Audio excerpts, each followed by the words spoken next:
flowing smooth. Like, comment, subscribe. You know what I mean? Jet season approaching. That's right. Even though we're talking about Knicks. No, we got this. Our Jets is gonna be ready, and my Mets just won 7 in a row. So we climbing. What that mean? We trying to get in. We trying to get in the playoffs. We're half a game out of the playoffs, so we're trying to get in there. All right. So shout out to the. How about the Yankees? How they looking? Well, they got the best record in baseball, but I don't talk about the Yankees. We do. Now we. And now the Mets get in the playoffs. All right, y'all. So we got a couple of things to discuss. We got the NBA season's coming. You know, hoodie season's coming. It's getting cold. Football. So now we about to get into these Knicks. So Brian Windhurst talks about the Randle trade value is now more than ever. If you want to get into that. Yeah, it's been some discussion through him that Randle's trade value right now is at an all-time high, and they really basing it on his salary as an all-star player. He only makes around $29 million a year. Right. So that's real low for the top contending teams. Their best players are in the mid 40s to 50s. And then you look at what Steph Curry just signed, a $62 million contract. Right. You know, so we look at Jaylen Brown and all them guys. Randle is really low ball. So he's just basically saying that when people talk about trading Randle, you almost got to look at, you're not just trading his salary, because you're going to trade him for another all-star player. So all other all-stars make practically in the 50s. So now you're talking about the snowball effect. Of you got to trade Randle, you got to trade Precious, you got to trade Deuce, and you probably got to trade Mitch. Right. So he was just really, when you read the article, he was really just getting into all type of scenarios. But if you wanted to trade Randle, this is the value that he has right now. I personally don't want to see Randle traded. I don't even think that should have even been a discussion. Well, that's the main thing. Yeah, so I know months back that all the stuff about Randle on the trade block or putting up a trade wasn't even true. Like, they wasn't even thinking of it to do that. Now, for his value now, if he was going to trade him, yeah, that's a big if. I don't think we need to trade him right now. I think he's good how we got it. Like we did, people took less money on contracts to make sure to keep the team together. So now, why would you throw Randle in a trade to potentially have to throw somebody else in there too?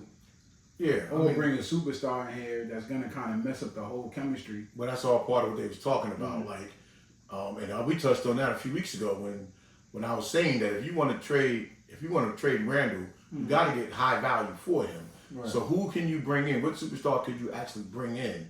That's if you're trying to make Brunson be the man. Right. Every other superstar you bring in would be over Brunson. And all the players we have, I know there's always this thing that they said when we got the team that we got a bunch of role players, but these are only role players because they're smart players. You know what I mean? That they can be versatile and do other things. Who knew Mikal Bridges was going to be who he was when he had to step up his role? But I don't think I'm just saying. I'm just saying. Who knew Brunson was going to be who Brunson was when he had to step up his role on Dallas? Yeah. Randle coming to the Knicks from the Lakers and all the other teams. Who knew he was going to be this for the Knicks? OG Anunoby. He had the potential. They said they seen it in Toronto, but who knew he was going to do what he did in the playoffs right before he got hurt to go on to potentially drop 30. So though we say these is role players, these is star players potentially in the next 3 years. That's all on the Knicks. So once they start getting traded to other teams, I think they're going to shine more because they're going to go to a team that this is where we're going to try to use you. You're not going to be used as a role player on these other teams unless you're going over there with Giannis or LeBron.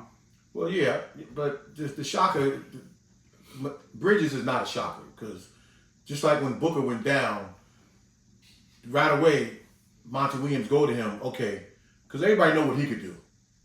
So certain guys like that, it's only so many stars, there's only so many superstars to go around. So when you go to a team, you go into a team basically with a superstar. So either y'all going to shine together or you got to go somewhere else. So So by Mikal Bridges being asked in Phoenix, okay, now we need you to be what you really are, and then go to the Nets. Now we need you to be. But what I'm saying is, you go from 3-and-D to that title to face of the franchise, like the starter. Not saying you're going to be a superstar, but just saying you now like they looking at you to, oh, this is your role, main minutes, scoring. We know you play defense. Well, he was one of them guys though coming out. No, I'm saying yeah. A lot of these people, are them guys, but who knew we was going to get all of them on the Knicks? Well, no, that's what I'm saying. Yeah, Brunson. Yeah, now that we see the story coming out now, who knew he was even going to get to this point? Yeah. I mentioned you before the show. I thought, like, I'm playing 2K. He's like one of the challenges. Like, he's part of the storyline, not even one of the challenges. Brunson is part of the storyline. They trying to push him to be a star. You know, I'm not even talking about the Knicks, the NBA. Yeah. Who knew we was going to get that in him? Yep. You know what I'm saying? So, Randall getting traded right now? Nah, Knicks don't need to do that. I don't even think that should be a thought. No, that's not a thought on Knicks. And if he just meant, if he was going to trade him, probably try to trade him now to maybe get these players at a lower contract. If that's what he was saying, because like, yeah, it's $50K, but we know these contracts is about to go up next year. From now until next year, like that $50K is now going to be $60K. So if you're saying trade him for somebody now, I guess so, but nah, because you're gonna have to throw in more people. Yeah, I think this time of year is when, you know, that's the drawback to it, because ain't not really a whole lot to talk about, unless you're a diehard and you're gonna have the Knicks on your mind all the time. But I just felt like, why are we even having and having these type of conversations this close to the season? You know, why even get into people's psyche? Randall knows with his contract being the salary it is and being inspiring that they don't sign him, being inspiring contract, he knows that he could be traded. But now, what he said, I'm not familiar with Brian Windhurst. Is he like a New York guy? He's an NBA guy. NBA guy? Yeah, he's like up there with Woj. You know, so he knows. He's speculating, but he's just giving conversation. Yeah, he probably trying to, now that you watch a lot of TV and you watch all these sports movies and all that, he probably trying to stir the pot to get Randall even thinking about asking for a trade or something. You never know. I mean, a lot of times with his smoke, especially so he probably heard something. Yeah, he's probably heard something. Yeah. Or he probably heard one of the lower level guys in management talking, and they're like, it's a possibility. Like, what you got for me? Like, look, nobody would be surprised. A GM's job is to rattle the feathers. So would nobody be surprised if Randall's name come up in conversation because you didn't re-sign him yet? Now I'm thinking about it. That guy from Utah. If y'all talk about that, if you talk about Danny, and I'm talking about the play they want. If you talking about Danny Ainge's tactics, now that everybody know he's trying to get rid of that player. Yeah. So now, all right, put this out here and see if you can shake the feathers for the Knicks to trade Randall to us. But now he's still gonna want you to throw somebody else in or picks in. You have to for that. And do we really want that? No. Now for the guy that they're talking about, if it's just Randall and pick, I don't want to get this guy. I feel like we get the way we are. Yep. That's what I think. That. Now speaking of all this, let's get into how will Tibbs manage these minutes. Now going into the season, we got a lot to offer. Like I said, we got people that they say were role players that potentially can drop 30 on you at any given time. So you want to get into it? Yeah, I'm looking what you got, and no, I ain't even look at this. Is my notes. All right, so go ahead. Now you say you okay. So I don't got no paper in my hand. Yeah, I got two. Yeah, I see it. Don't look at mine. This for me. Okay, but I see. So I did two things. First, because I don't even know what the thing was. I just want to make sure I was prepared. See how he tried to look at my notes? See, I knew I was going to be prepared. He thought I was going to be prepared. Y'all see that? Look. So I did this. Now, don't look at mine now. No, I ain't looking at it. I did this. I look at Tibbs getting the season. Now, you got a 15-man roster. Right. He ain't playing 15. 13 dress. 13 can dress. But I look at the main core guys. So I'm going to give you first what I think the minutes would be starting out. And then I'll break down by position. For the starters? Or for the well, first I'll just break down individual players. And then I'll go into point guard, shooting guard, where the 48 minutes each position come from. All right, cool. So starting out. Now I know people go crazy over this one. I have Brunson at 36 minutes. I have Mikal Bridges at 32. I have OG at 32. I have Randall at 38. I got Mitch at 24. Dante 24. Josh Hart 24. Oh, I got Precious at 18. I'll tell you why. I got Precious at 18. I got Miles at 8. And then I have Cameron Payne starting out at 4. And then I have Jericho Sims, Jacob Tyler. I didn't give them any minutes. Okiki and Tyler Coley. Alright. Should I read off mine? Yeah. So I'm not even gonna get into why, but I will say this. I'm thinking about I'm just getting it. So I got Brunson at 35. I got Bridges at 24. I got OG at 30. Randall at 35 minutes. Mitch, I had 20 to 24 minutes, depending on his health. I had McBride at 19, Hart at 24, Dante at 24, Achua at 30. I'll explain why later. And I had Sims at 12. I don't even got Campaign. The 3 makes sense. I don't even got him really playing that much. And yeah, I got him at 4 because I look at the beginning of the seasons in the past couple of years, Tibbs have been known to shuffle 3 guards out there, even though one of them don't get a lot of minutes. Right, but so that's how I look at. Between the Hart, Dante, and McBride, they all kind of play the same thing. Yeah. Well, okay. And then I'm going off of not low man, but we were talking about last week. This is what I would probably want to see for different reasons. I don't know, Achua at 30 probably sound crazy to y'all, but I'll explain that later. But all right. Well, we know that Tibbs typically start the season playing a lot of guys. So I would also went based off of that. He's typically known to play 10 guys in the beginning of the season. Now this year we're supposed to be trying to hit the ground running, so that may not be the case. But this is how I broke it down, and this is like before injuries and foul trouble. So at the starters, well, I gave you what I said at the starters. Now at the point guard position for 48 minutes, I give Brunson 36, I give Deuce McBride 8, and I give Campaign 4. And the reason why I give Brunson 36 minutes, because typically him and Randall plays almost the whole first quarter. One might come out at the 10, 11 minute mark. So that already eaten up. Then they come back in the same quarter. So they get a lot of first half minutes. At the shooting guard, I split it between Mikal Bridges and Dante DiVincenzo at 24-24. Now, the small forward... I had that same thought. Yeah, but now this is where it gets tricky with me. At the small forward, I give OG Anunoby 24 minutes at small forward. I give Mikal Bridges, I give him another 8 at small forward. And I give Josh Hart 16 at small forward. All right, so now wait, let me get them all out. Then at power forward, I give Julius 32 minutes at power forward. I give OG 8 at power forward. I give Josh Hart 8 at power forward. And then at center, I give Mitchell Robinson 24. I give Precious Achiuwa 18. And I give Julius Randle 6 for the small ball that we talk about that may happen somewhere in the second half.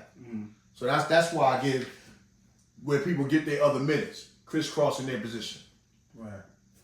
So go ahead. So yours is a little bit more detailed, but yours sound like worst case scenario, and I'm worst case. Listen, listen. I'm gonna tell you why, and mine sound like best case. I'm gonna tell you why. All right, go ahead. Ready? So Brunson, I think we kind of agree. You said 36. I said 35.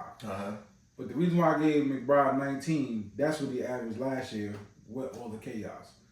I don't see Campaign even get it. So if McBride get a little less, that's because Campaign got the 3 you was talking about. So I guess we kind of agree there. But remember, McBride's young years, he was grabbing 3, 4, 5 minutes. But that's what I'm saying. So that Campaign. The McBride minutes, I got 19. I think you had like what, 12 or something? No, I had like 8. Yeah, I don't think if he's missing those minutes, that's because Campaign either got some or Dante got some of those minutes. Right. Now let's just go with this right quick. Wait, I'm staying with you, but Campaign, you got to realize Deuce ain't getting under the 2 minutes really because of Mikal Bridges and Dante. So go ahead. No, I'm just saying, but now this is worst case scenario. I'm talking about the perfect world we rolling and we got all our players. Mikal Bridges, Hart, I think Mikal Bridges and Dante, I think we had the same thing. That's why I had them at 24-24. There's no reason for them to play so many minutes if they rolling. Now, OG, I think I have at 30. right? Because it's defense. Mm-hmm. You know, Tibbs like defense. He's gonna keep him on the court. So now when you get to, all right, let me just say Randall, 35, because you know what he do. He sucks in defense. They can't leave him. This is where it get tricky for me. I got Mitch 24 minutes, depending on how healthy he is, and Chua coming in for either Mitch or Randall, right? This is why I got him at 30. Because, you know, Tibbs, even though he's going to be flexible, he's not going to be that flexible, and Sims is going to get them other minutes to play center, and the Chua is going to come down to Randall's spot. If not, Hart is going to come down to Randall's spot or OG spot. So Hart's minutes actually will be 24-30, because that's what it was last year. It was very high. But the limited, for me, best case scenario, you don't got to give everybody so many minutes. I would rather Hart take that sit down and just give it to Achua or split it between Achua and Sims. So Sims, I probably got it too high at 12, but Sims will probably take up some of those minutes, if y'all get what I'm saying. So that's why I got Achua so high, because he probably going to be playing in two different spots, depending on how well Mitch is playing and how healthy he is. So I feel like if you talk about the small ball, he probably might even go Jericho just for a spell. A little 3 minutes here, a little 3 minutes there. So 12 might be too high because I did it on the fly. But this is like best case scenario for me. For you. Okay. Now, I'm not mad at that. All I'm saying is that I think that Tibbs now know he's seen Jericho at the 5 and he's seen Hart at the 4. He's seen how that works. He also seen OG at the 4 and Precious at the 5. He's seen how that worked. That's why I look at Sims might start out being the odd man out. Now I ain't going based on. I just went based on everybody healthy starting out, hypothetical. Now Mitch may not even start the season, but based on everybody healthy, I was just basing it off of that. He's seen his small ball. He's seen how it works, and he's seen how Hart attacks the glass.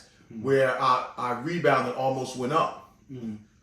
But Hart, not that he'll play the 4, he'll get some minutes at the 4 based on the rotations. Because there's going to be a point in, I think, every game, definitely in the second half, where the Noble 4 is going to be out there together for like 5 minutes. So I was also looking in consideration with that. And I just felt like Deuce and well, you can't really count Sims. Deuce going to be the odd man out. Now this is what I'm thinking with everybody healthy. Yeah, so that means either OG comes out, Bridges move down 1, and then Dante goes to the 2 off the bench. Yeah, because you can look at when. Yeah, that's how. Let's just say you said smaller. Let's say Randall came out, OG moved down 1, right, and Bridges moved down 1, and then. But we was playing like that all season. So Bridges don't. I'm just saying like. Yeah. But that's how you're gonna have to look at it. That goes back to positionless basketball. So no, it ain't, because the two. I remember they interchangeable positions. They almost all play the 2 to 3 in the 4 in our offense. It's almost like the same position. That's what I'm saying. Position. The way Tibbs do it. It's not like Bridges is gonna be coming up a whole bunch of screens and then shooting a spot up 3 every time. He'll get his share of that because that's what Dante did. So Dante killed him. Like I said, So trying to manage not only their minutes, but if the players are smart enough to even manage how much they even got to do on the court, yeah, you could probably just spot up shoot like KD will probably do all season long. So you ain't got to work too hard for it. But look how Dante was getting it. I think that's I think that's the key. Like over the years when we talk about how Kobe played 2 different ways and even probably Shaq or a lot of these players that get hurt, you realize I don't got to do so much. Playing with your father, your uncles on the basketball court, we trying to high fly, run past, jump out the gym, and y'all just killing us with regular basic moves, got us doing too much. I think at a certain point you got to realize and not put a tax on your body to play a certain way. Y'all don't have to because they got to guard. Our 1 through 5, they got to guard them. I don't care if you say role play or not. 1 through 5, you got to guard them. Yeah, definitely 1 through 4. But at the same time, 1 through 5, they got to guard Mitch, but on the road when we doing that. But it's like we're gonna run. We know that we're gonna advance the ball to the man up the court. But in those other sets, DiVincenzo and Bridges are gonna be coming off a whole lot of screens because that's what they do. And that's where Dante was killing in a lot of the clutch in the playoffs. Was coming off the screen, coming off the high screen and knocking down the three as soon as he touched it. Well, Bridges is going to be the same thing. It's just that we're going to, remember last year we said 50 wins and it's not going to look pretty. Well, this is going to be 50 wins or better and it's going to look pretty. Yeah. Because we're going to move that ball. Every time somebody get it, it's getting advanced. And when guys get it, everybody's capable of making a play. Everybody but Mitch on our team, as far as the regular 9, everybody that touch it is capable, once it's advanced, of touching it and making a play to the basket. Everybody get their hands on it. So teams are not going to know what to do with us. We can swing it, shoot it, drive it. We got every player that can do that. Right. From Randall on down, after Mitch. So it's actually gonna look pretty. Put y'all rotations in the comments to see or who you agree with, whatever how it go in the comments. But I feel like we kind of got the same number. Yeah, even though you told me I think mine is just OG is a little different and some of my bench. Well, I got a Chua too high. Well, yeah. But only reason why I got a Chua too, like I said, is because depending on Mitch health, who comes in for Randall, it could be Hart for all we know. Yeah, I didn't go based off. That's what Hart was doing. Yeah. I was just going off based off what their numbers were last year. Yeah, it's not. And I tried to cut it down to, because now this person is here, they don't need this many minutes. Hart had a lot of minutes last year. He had like 30 because of injuries. But yeah, he had 30, 35. So because of injuries. Yeah. And that's probably what a Chua there not. Because now Randall's there, it probably goes back down to 24. You know what I mean? Because he's probably going to complain that he don't get enough minutes. Well, he would probably got less. So nobody 26, gets 26 will be good if Achua is not playing 20-something. Yeah, because I got him at 24. I got him splitting two different positions. Same thing with DiVincenzo.